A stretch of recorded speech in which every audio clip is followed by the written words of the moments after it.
It is not only said that judgment shall be victorious in this passage, but that Christ will bring it forth openly to victory. From this we observe that grace will become glory and come forth into the sight of all. Now Christ conquers and achieves his own ends, but he does so to some extent invisibly. His enemies in us and outside us seem to prevail, but he will bring forth judgment unto victory in full view of all. The wicked that now shut their eyes to this shall see it to their torment. It should not be in the power of subtle men to see or not see what they wish. Christ will have power over their hearts, and as his wrath shall immediately seize upon their souls against their wills, so will he have power over the eyes of their souls, that they may see and know what will increase their misery. Grief shall be fastened to all their senses, and their senses to grief. Then all the false glosses which they put upon things shall be wiped off. Men are desirous to have the reputation of good, and yet the sweetness of ill. Nothing is so cordially opposed by them as that truth which lays them open to themselves, their chief care being how to deceive the world and their own consciences. But the time will come when they shall be driven out of this fool's paradise, and the more subtle their manipulation of things has been, the more shall be their shame. Christ, whom God has chosen to set forth the chief glory of his excellencies, is now veiled in relation to his body, the church. But he will come before long to be glorious in his saints, and not lose the clear manifestation of any of his attributes. He will declare to all the world what he is, and then there shall be no glory but that of Christ and his spouse. Those that are as smoking flax now shall then shine as the sun in the firmament, and their judgment shall be brought forth as the noonday. The image of God in Adam had a commanding majesty in it, so that all creatures reverenced him. Much more shall the image of God in its perfection command respect from all. Even now there is a secret awe put into the hearts of the greatest towards those in whom they see any grace to shine. So it was that Herod feared John the Baptist. But what will this be in the day of their bringing forth, which is called the manifestation of the sons of God? There will be more glorious times when the kingdoms of this world shall be the kingdoms of our Lord and of his Christ, and he shall reign forever. Then shall judgment and truth have their victory. Then Christ will plead his own cause. Truth shall no longer be called heresy and schism, nor heresy Catholic doctrine. Wickedness shall no longer go masked and disguised. Goodness shall appear in its own luster and shine in its own beams. Things shall be what they are, for there is nothing covered that shall not be revealed. Iniquity shall not be carried on in a mystery any longer. Deep dissemblers that think to hide their counsels from the Lord shall walk no longer invisible as in the clouds. As Christ will not quench the least spark kindled by himself, so will he damp the fairest blaze of goodly appearances which are not from above. If this were believed, men would make more account of sincerity, which alone will give us boldness, and not seek for covers for their shame, confidence in which, as it makes men more presumptuous, so it will expose them hereafter to the greater shame. If judgment shall be brought forth to victory, then those that have been ruled by their own deceitful hearts and a spirit of error shall be brought forth to disgrace. The God that has joined grace and truth with honor has joined sin and shame together at last. All the wit and power of man will never be able to sever what God has coupled together. Truth and piety may be trampled upon for a time, but as the two witnesses, after they were slain in Revelation, rose again and stood upon their feet, so whatever is of God shall at length stand upon its own foundation. There shall be a resurrection, not only of bodies, but of reputations. Can we think that he that threw the angels out of heaven will suffer dust and worms meet to run a contrary course, and to continue always so? No. As truly as Christ is King of kings and Lord of lords, so will he dash all those pieces of earth which rise up against him as a potter's vessel. Was there ever anyone fierce against God who prospered? No, doubtless the wrath of man shall turn to Christ's praise. What was said of Pharaoh shall be said of all heady enemies, who would rather lose their souls than their wills, that they are but raised up for Christ to get himself glory in their confusion. Let us then take heed that we follow not the ways of those men whose ends we shall tremble at. There is not a more fearful judgment which can befall the nature of man than to be given up to a reprobate judgment of persons and things, because it comes under a woe. Woe unto them that call evil good, and good evil. How will those be laden with curses another day who abuse the judgment of others by sophistry and flattery, deceiving and being deceived? Then the complaint of our first mother Eve will be taken up, but fruitlessly. The serpent beguiled me. Satan has deceived me, and such sin has deceived me, a foolish heart has deceived me. Or it's one of the highest points of wisdom to consider on what grounds we venture our souls. Happy men will they be who have, by Christ's light, a right judgment of things, and suffer that judgment to prevail over their hearts. The souls of most men are drowned in their senses and carried away with weak opinions, raised from vulgar mistakes and shadow of things.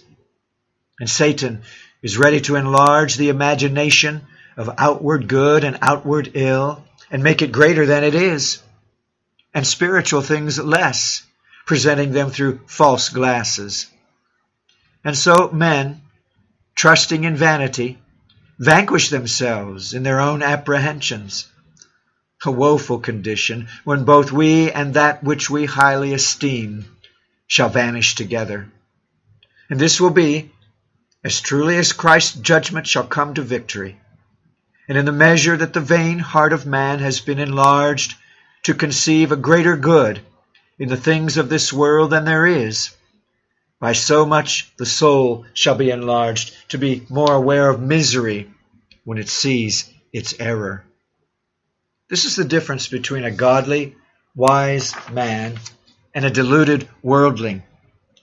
That which the one now judges to be vain, the other shall hereafter feel to be so when it is too late. But this is the vanity of our natures, that though we shun above all things to be deceived and mistaken in present things, yet in the greatest matters of all, we are willingly ignorant and misled. A further conclusion is this, that this government is set up and advanced by Christ alone. He brings judgment to victory. We both fight and prevail in the power of his might. We overcome by the Spirit, obtained by the blood of the Lamb. It is he alone who teaches our hands to war and our fingers to fight. Nature, as corrupted, favors its own being and will maintain itself against Christ's government. Nature, simply considered, cannot raise itself above itself to actions which are spiritual and of a higher order and nature. Therefore, the divine power of Christ is necessary to carry us above all our own strength. especially in duties in which we meet with greater opposition.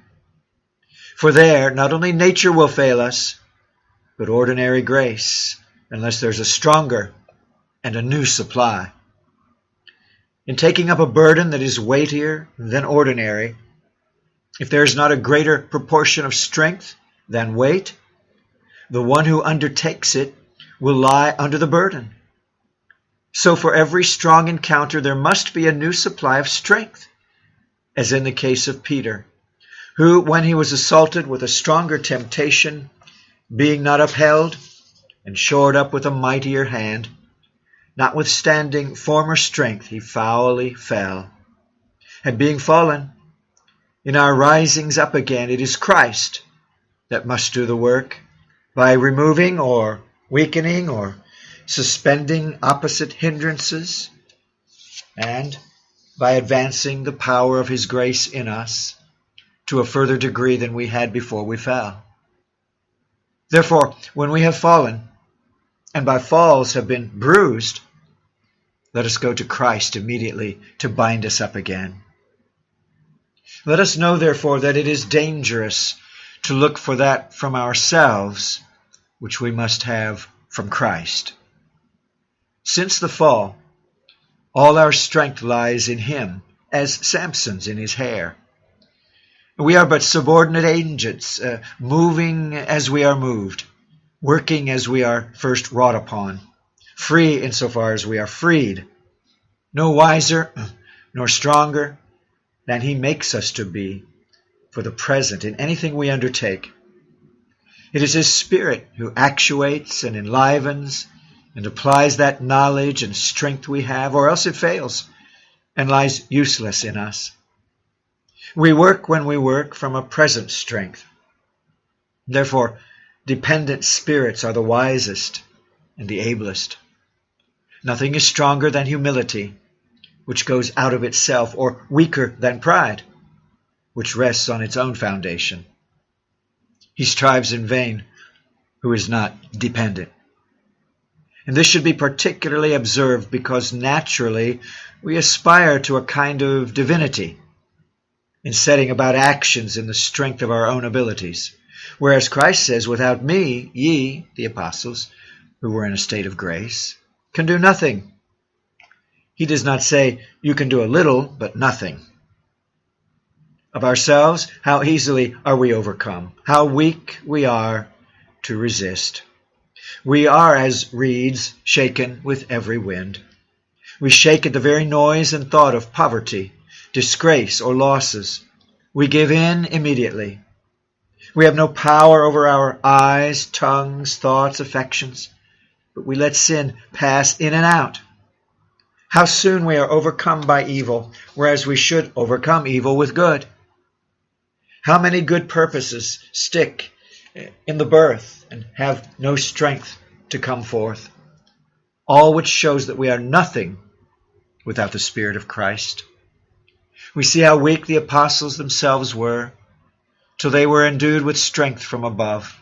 Peter was blasted with the speech of a damsel, but after the Spirit of Christ fell upon them, the more they suffered, the more they were encouraged to suffer.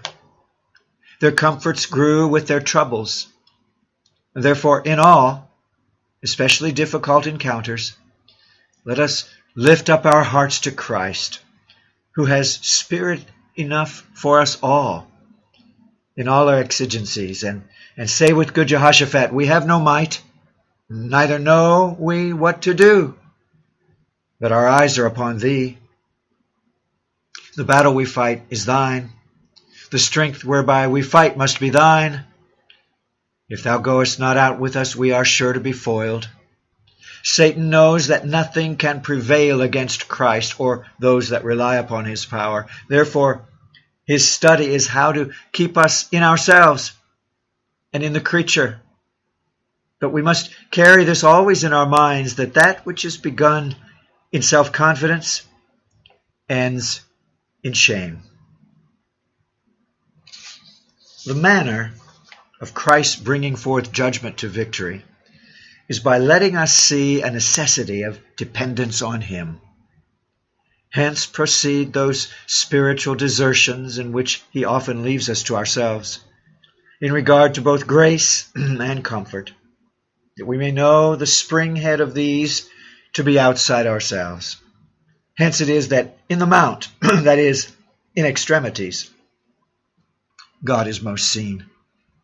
Hence it is that we are saved by the grace of faith, which carries us out of ourselves to rely upon another. And faith works best alone when it has least outward support. Hence it is that we often fail in lesser conflicts and stand firm in greater, because in the lesser we rest more in ourselves. In the greater we fly to the rock of our salvation, which is higher than we.